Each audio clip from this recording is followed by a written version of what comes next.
by India is extremely important regarding all these issues. And after our Action Summit 1 year ago, we follow up the conversation in order to have, to try to make sure that our countries benefit from the innovation, but to make sure as well that this innovation will be at the service of our common goods and our humanity.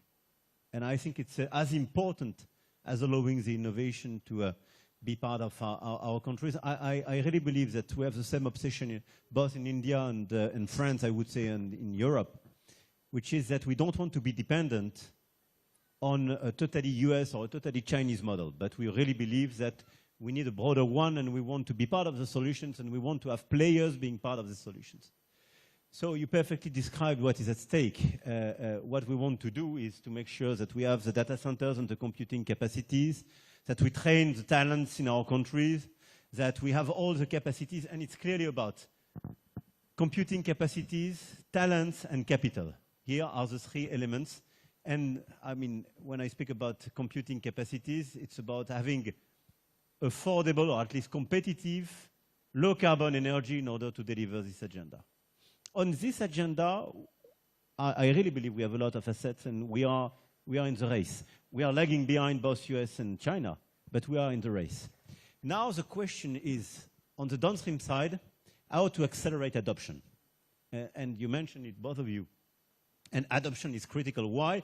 Because it's how to make sure, sector by sector, with the right ethical approach, AI will be adopted and transform your productivity, will allow you to discover new disease, to completely change your energy model, to be much more productive. And this is one of the only way, clearly, to see the consequences of AI in the statistics, and to avoid a well-known paradox where AI can be seen as a wonderful innovation, but without a lot of impact. So adoption is absolutely critical.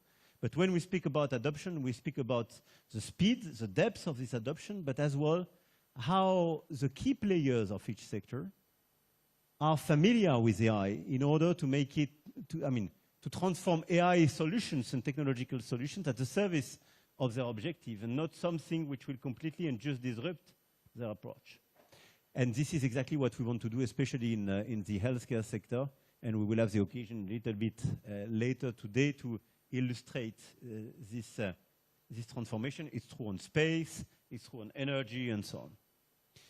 On the other side, you mentioned frugality. I think the way we want to be part of this race and this global competition is slightly different.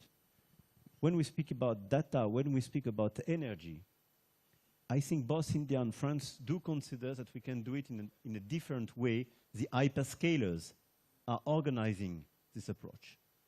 This is why when we speak about large language model, with Mistral AI, we adopted a much more frugal approach.